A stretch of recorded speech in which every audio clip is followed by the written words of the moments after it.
لو في شباب مثلا في مجال procurement وحابب يكبر النولج بتاعته في الحته بتاعت procurement from A to Z، ارشح له تاسك بقوه يعني، وخصيصا السي بي اي. انا اسمي رمضان يوسف، حاليا شغال اي تي procurement specialist في شركة انفورمو. والشهادة اللي أخدتها مع تاسك كانت الشهادة السي بي اي اللي هي Certified Procurement Expert. اخترت تاسك عشان لقيته هو مكان مناسب ومكان معتمد في مصر إن أنا أقدر أخد فيه الشهادة اللي أنا محتاجها. كانت الشهادة دي متاحة بالنسبة لي. كنت أنا الأول عايز اللي هي السي ار بي ام، محتاج اخد شهادة. هل دي هتفيدني في شغلي وفعلا هاخد نولج قوية، ولا انا مجرد ان انا هبقى بس اسمي سيرتيفايد وخلاص؟ يعني الموضوع بالنسبة لي كان ان انا اخد نولج كبيرة في المجال بتاعي اكتر من ان هو يعني يتقال ان انا سيرتيفايد بس مش اكتر. يعني قررت ان انا اخد السي بي اي اللي هي سيرتيفايد بروكيرمنت اكسبرت. الكورس ضاف لي حاجات كتير في شغلي، ان هو مجال شغل بروكيرمنت، فبالنسبة لي هو حاجة متخصصة او ادفانسد في مجال شغلي. يعني طبعا اشتغلنا في بروجكت، احنا بندرس الشهادة بيبقى بنتقسم تيمز، والتيمز دي بتشتغل على بروجكتس معينه،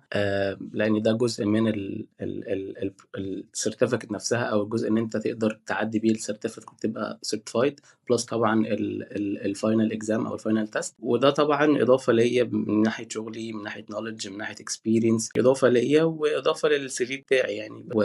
والحمد لله جت سيرتيفايد يعني احب انصح لو في شباب مثلا في مجال procurement وحابب يكبر النولج بتاعته في الحته بتاعت procurement from A to Z، ويحسن الاكسبيرينس بتاعته، يعني الكوست مانجمنت، كوست اوبتمايزيشن، فيندر مانجمنت، وكل ما هو يندرج تحت البروكيرمنت، ارشح له تاسك بقوه يعني، وخصيصا السي بي اي.